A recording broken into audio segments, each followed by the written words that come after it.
All right. Well, hello, everybody. This is Sunshine from She Nodes. And today I am interviewing Tyler, who is a node validator. And my goal today, Tyler, in this interview is I would like to kind of hear your story, how you got started, maybe some expert tips on how you can help me. But first, tell me a little bit about yourself and maybe tell me something about yourself that most people don't know. Okay. Hi, my name is Tyler Kell. I go by the internet handle Relit29, which is literally Tyler backwards with a 29 at the end. Uh, then maybe that's my thing that people don't know because Oh, I it guess seems that so. people rarely seem to get that unless their name is also Tyler, in which case I have gotten that a couple times. Do you have any special talents or any maybe strange gifts that people don't know about you? Or I wouldn't say I have any like special talents or strange gift. I'm just like really stubborn and that has proved useful to me in my career. put that as a gift.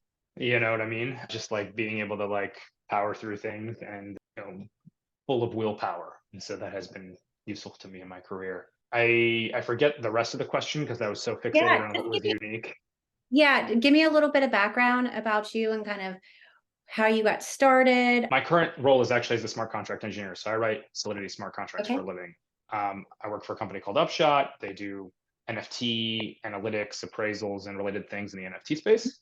And I've been working in the cryptocurrency industry as a whole since early 2018.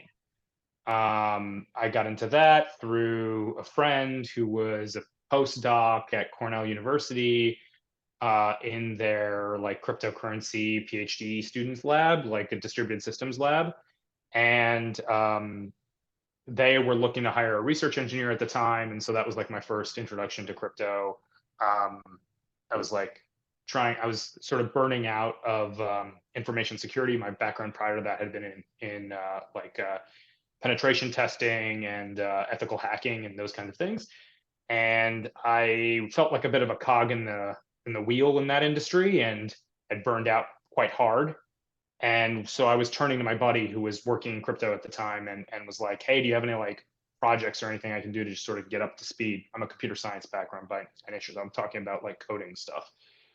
And he had a number of projects because this industry always has more work to do than there are people to do it. And so that was kind of how I got my foot in the door with crypto. Was I sort of was like, hey, I was his lackey for a bit, and then later I became his professor's lackey for a number of years, and now I am someone's lackey in the private industry. So that is how I build systems in crypto. Okay. So you've been in for a while now. How did you get into staking in general? Can you remember like the first time you started, you heard about staking and kind of where that led you? Sure. So proof of work, by the time that I got into the industry, proof of work mining was already non-democratic. And by that, I mean, there was a period of time when I was in college when you could feasibly mine things with a GPU. And pretty much right up until the end of proof of work in Ethereum, you basically do things with like a goods, like a setup of about $1,000-ish in GPUs and a moderately strong computer, maybe $1,000, $2,000 the capital outlay. But it was already long past the like days of like CPU mining.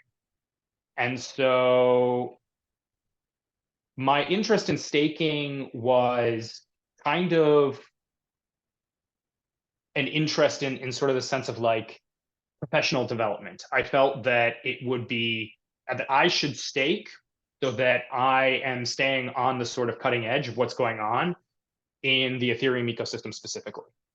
And so that was really the motivation. It wasn't really so much financial.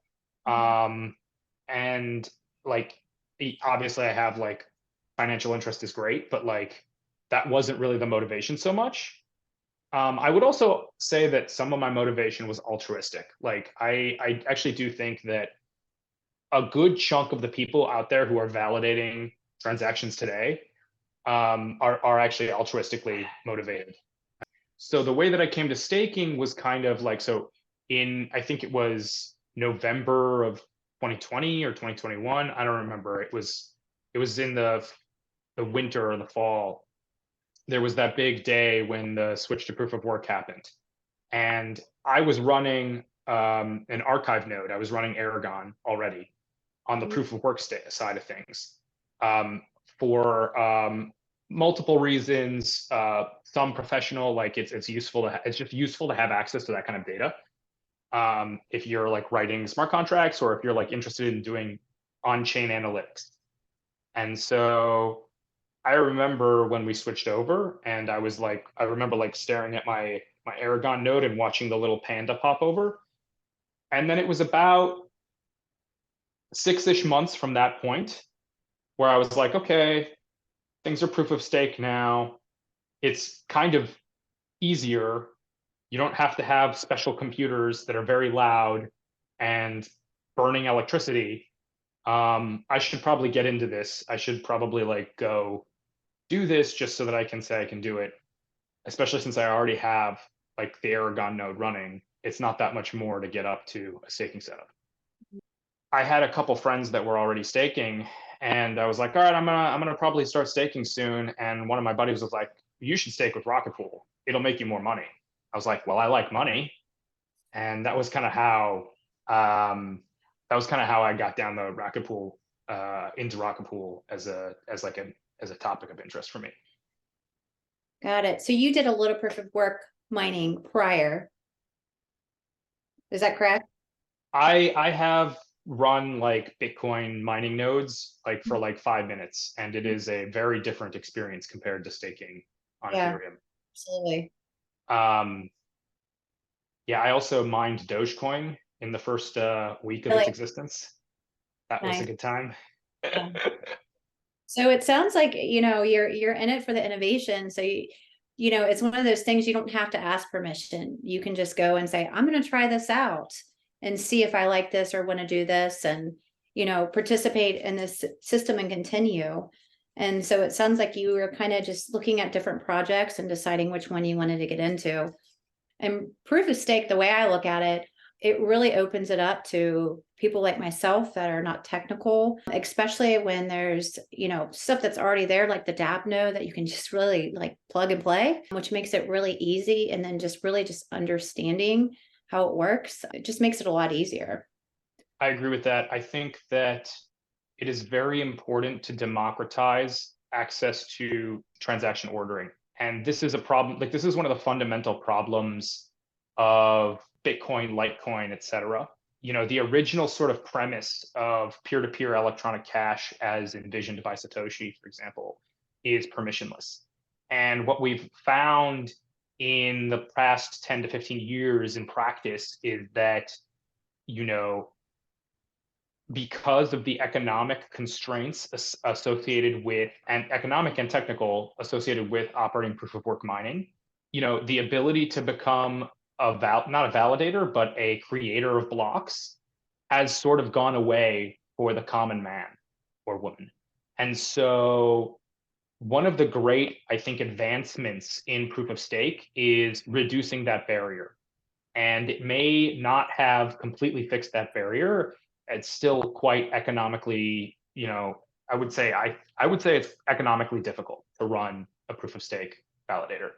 It is costly, even for, a first world kind of fully employed person. It is a non-trivial amount of money, which is one of the reasons why Rocketpool specifically is so valuable to the community, because in addition to sort of offering these liquid staking derivatives, you can sort of dip your toe in with a little bit of buying Rocketpool ETH, and that has truly no limit. You can put in $2 and you are now quote unquote staking. Right. But even like more importantly, lowering the need to go like this 32 ETH number at the time when they chose 32 ETH in, I want to say it was like 2019, was a very different dollar value than the dollar value it is today. Yeah. And so like running a mini pool, bringing that down to 8 ETH is much more reasonable. Like 8 ETH is much more reachable even for folks in the first world. So that's been great to democratize, access to block production. I think and this is sort of getting into all sorts of kind of idealistic things, but the production of blocks is very important.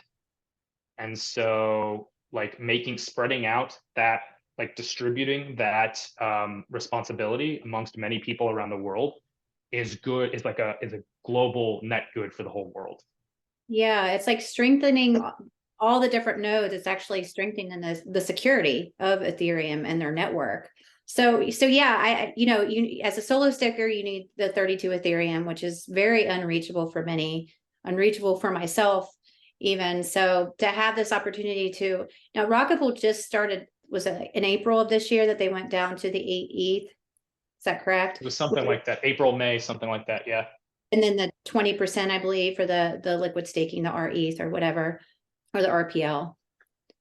Correct. You need the 8 and plus the 1.5 of the Yeah, liquid. I don't remember what the insurance requirement is exactly, but it's like I think it's like 8% of the total value locked or something like that. Yeah. So take me back when you started in Rocketpool. It sounds like you had some friends that were already in it, because Rocketpool started in 2018, correct? I'm not sure when Rocketpool started. Okay. Because I knew they were just starting with the staking, or maybe it was 2020. I don't know.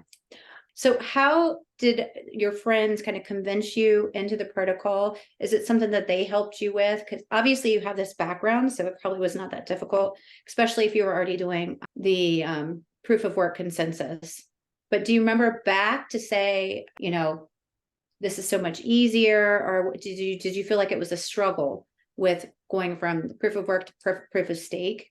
Well, so let me just clarify one thing. I was not actively running proof of work nodes at that point. I had long given up that. I would say I actually did not find the Rocketpool installation process trivial or simple or easy. And I can go into a long detail about that, like including like specifics at some point. But the motivation was twofold for me. And one was a very simple motivation, which was he convinced me, this my friend who was already doing a Rocketpool, to do Rocketpool. He's also the only other person I know who stakes. And so his convincing was pretty easy because he convinced me, hey, it's more profitable, marginally speaking, because as a staker operating a mini pool, you're getting a small cut of the people that have bought REs.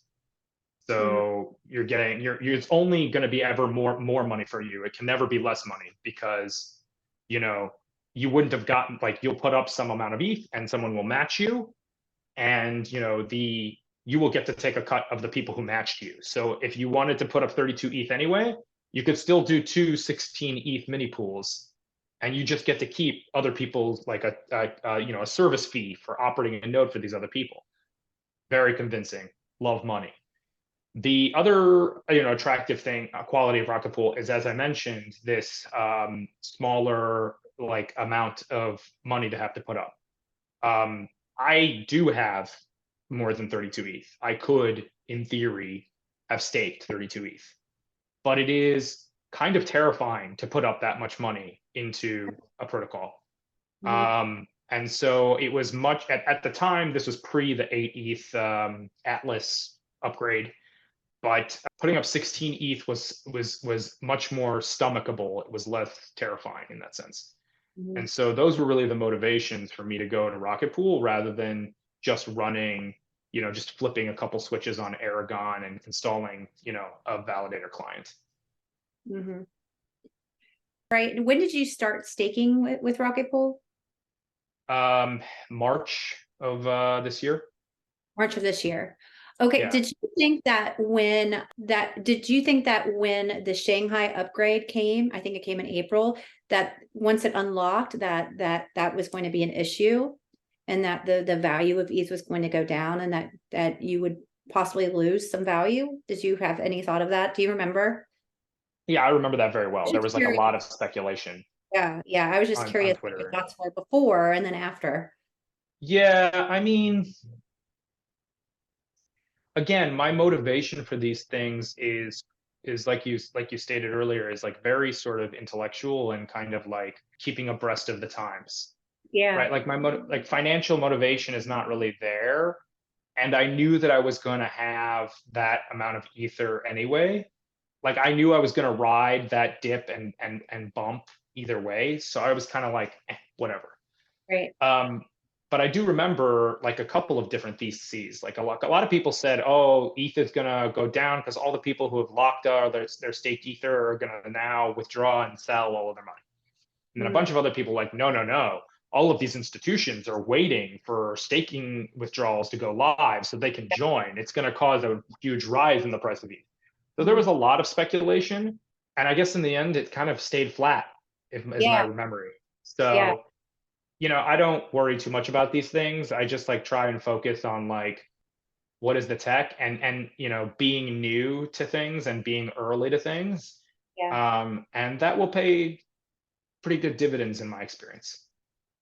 Yeah. And so you brought up what is the tech? You're a dev, so I think you would be the perfect person to answer this for me. You've obviously looked at Rocketpool's protocol.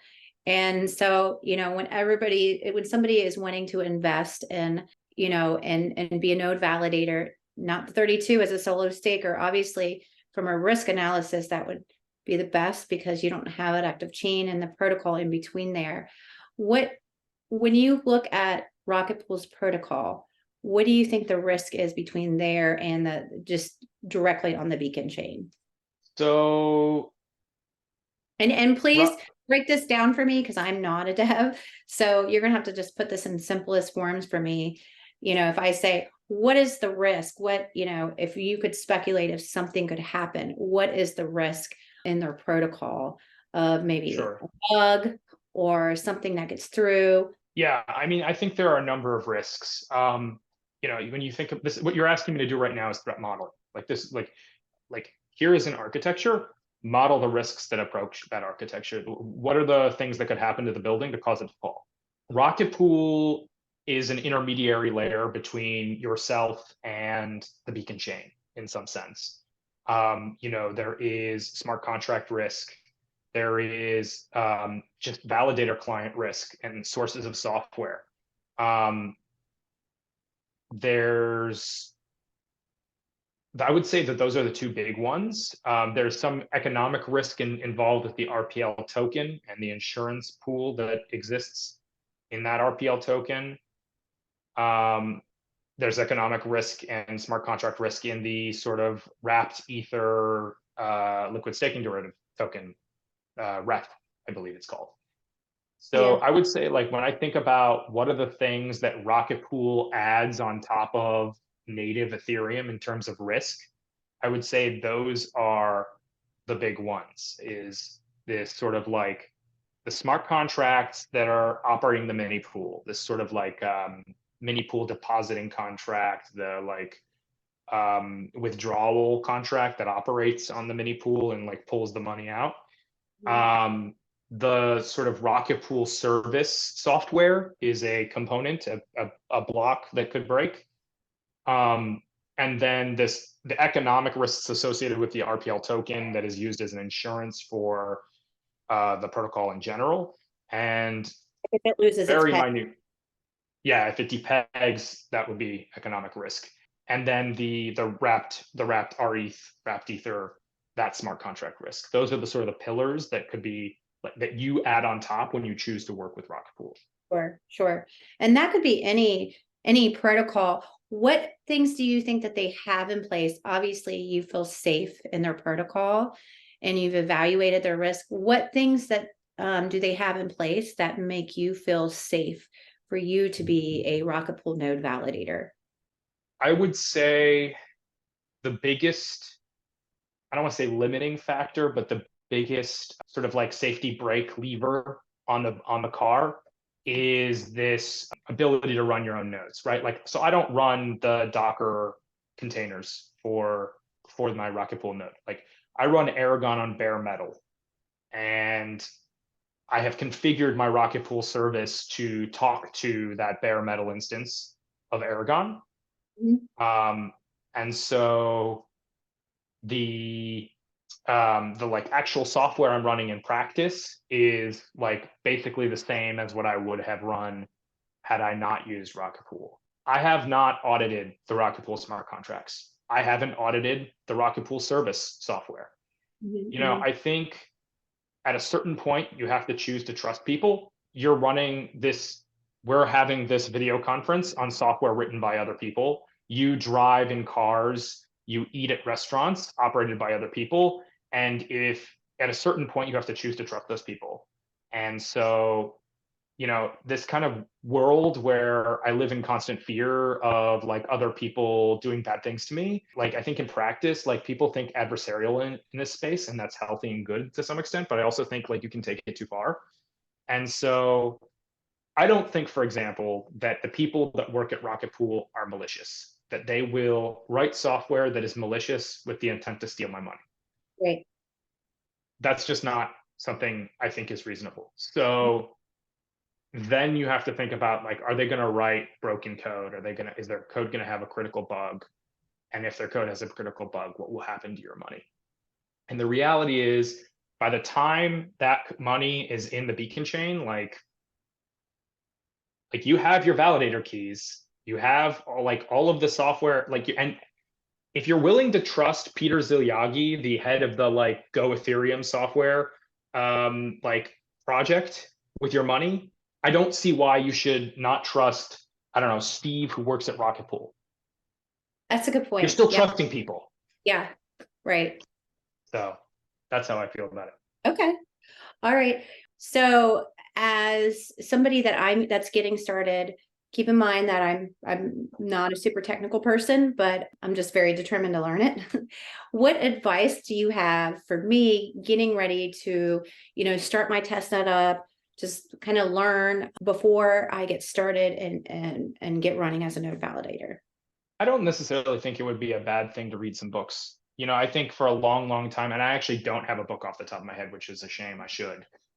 For a long, long time, I think it was Gavin was the guy's name. There's like the Bitcoin book, which was like the book to give people entering the space at one point. And I don't necessarily know how relevant that is at this I think point. I read it actually. I A think lot of people have, it was the book for a long time. I don't necessarily know if there's any literature on Ethereum right now. Laura Shin has a pretty good book. Vitalik's published a book, but it's really just like kind of like Vitalik's blog in book form. So I don't have a book for you off the top of my head. I'm sorry, I'd have to go look at something. But like, I think that like first steps, like first baby steps before even running the validator, like it's not a terrible thing to sort of like read a general purpose like layman's educational piece on like blockchains in general, distributed systems, and then maybe Ethereum specifically, and then maybe after Ethereum specifically, how proof of stake it works. And then maybe like we can talk about Docker and Linux and pseudo service Rocket Pool start, Yeah. Okay. That's not the exciting answer. I mean, the easy answer is go buy this hardware. It's the rail. It's not something that I'm doing, like you were saying. It's not something that I'm doing with my intentional interest of just taking profit, and that's my goal, because this isn't a 1-year plan, right? This is a 3, 5, or more year plan, and it's so new and innovative that it's something I want to be a part of.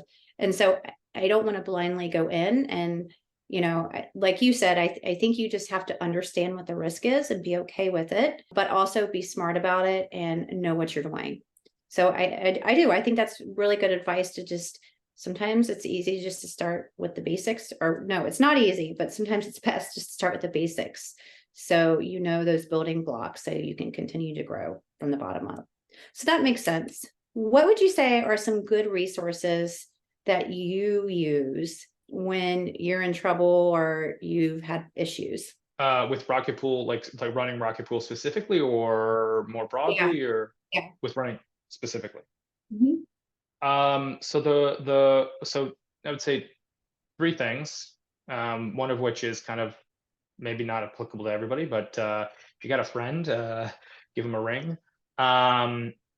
But so I like, that was like my last line of defense. If I couldn't figure anything else, I was gonna harass my buddy, who promptly did not help me at all. But anyway, the other 2 I would say, so the Rocket Pool documentation, their manual, docs.rocketpool.xyz or whatever it is. Yeah, I've read them.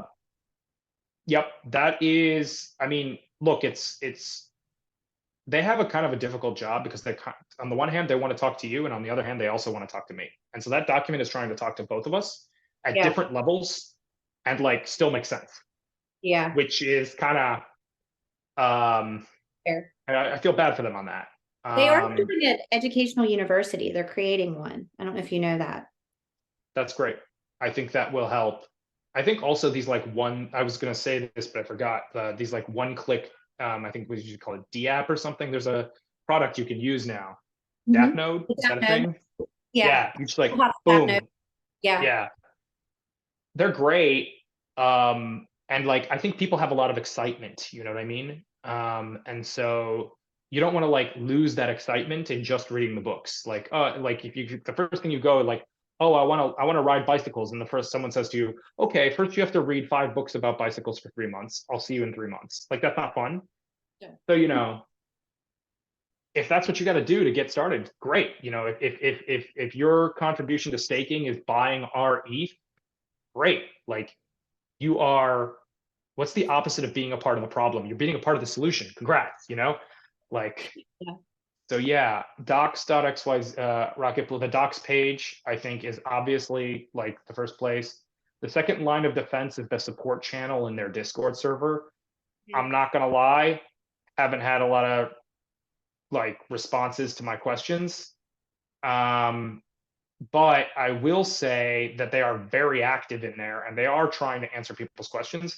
And the other thing is Discord's search feature is actually quite good.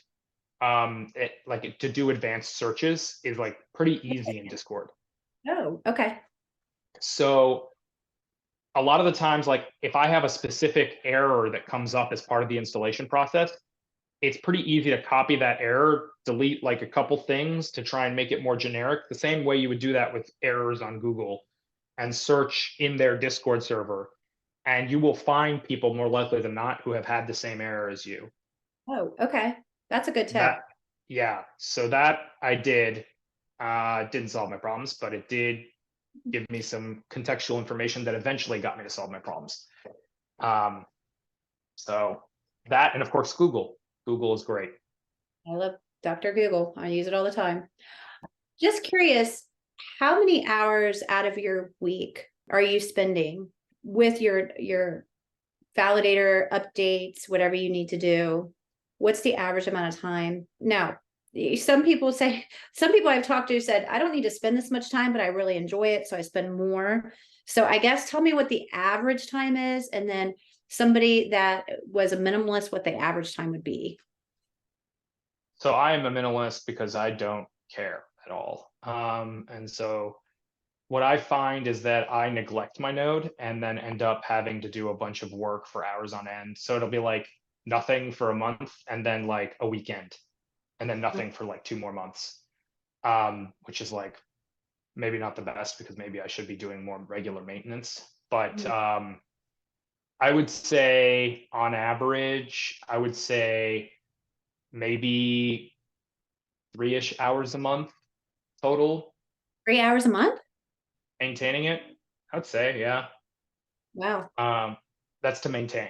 That wasn't to get set up. To get set up was a very painful process that took me a long time, mostly because I hate Docker and Docker was giving me a lot of issues. Okay. So, but once I'm up and running, you're thinking less than an hour a week. Yeah, I mean, you know, really what do you have to do to maintain your node after it's running is like update software packages. Okay, download a new package, uninstall, put it in the right directory, Control C, restart the process. You're done. Okay. All right. Do you have a disaster story for me on it sounds like your setup was a disaster, but do you have like a disaster story, like a downtime or something that happened that you weren't expecting? Yeah, I've had a couple downtimes. Beaconchain.in, beaconchain.in. That's it. Beacon Chain website. We in the Ethereum ecosystem have a little bit of trouble because we have like kind of centralized services that everybody uses, like Etherscan and Beacon Chain. Both of them are like kind of critical infrastructure, and it's kind of problematic that there's only one of them. But anyway, that's another rant for another time. Beacon Chain has a notification service that will email you if they see that your node is not responding on a regular basis, Really? which Okay. I did not have set up the first time my node went down because of a power outage that was a brownout that I didn't know about in Florida. Great.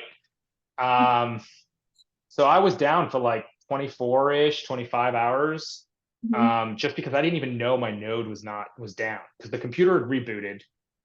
But the software service, I do not keep my node software on automatic reboot at startup. So when my computer boots up, it boots into the operating system, but I don't have it run the node after that. And that has to do with paranoia, security, these kinds of things that I worry about. But so if I want to know that if I'm running the node, it's because I chose to run the node, basically. And so that was kind of like most of my issues with downtime have been around power outages in Southern Florida, a place that is known for power outages and bad weather. And then internet outages as well. You know, you really don't think about how often the power goes out when it's like 2 a.m. and you're sleeping, or in general during the day, until you're running a piece of critical software that costs you money every time the power goes down. And all of a sudden, every single time the power goes down, you're like intimately aware of it. Mostly because I don't view it as a disaster if my node goes down. That's the other thing. Like I'm running one node for like personal purposes, educational, intellectual purposes. I'm not running a business. And I know people who run businesses that are running thousands of nodes or whatever, have a completely different model and redundancy needs, availability needs. Because if they go down for 24 hours, that's like a lot of money lost. So, yeah. Okay. Well, I want to thank you for joining me and talking to me. I actually learned a lot from you. I do have a question though. I would love to speak with you again and, add you to my little phone a friend list because you sound very knowledgeable. And it sounds like everyone that I've spoken to has kind of had that story that you have. As long as you're up and running, it sounds like you don't really, you're not penalized as much as you think you are. Definitely, it's like scary. But then you actually look at the numbers, they're really not trying to penalize you for downtime. They only want to really hurt you if you're actively lying to the network about what the block should be. Yeah. Yeah. All right. Well, I would love to talk to you again once I get up and running and trying to pick your brain on some different topics. But I really appreciate you talking to me today, and I wish you all the best of luck. Absolutely. Happy to chat if you ever need it. All right. Thanks, Tyler. Take care. All right. See you Bye-bye. guys.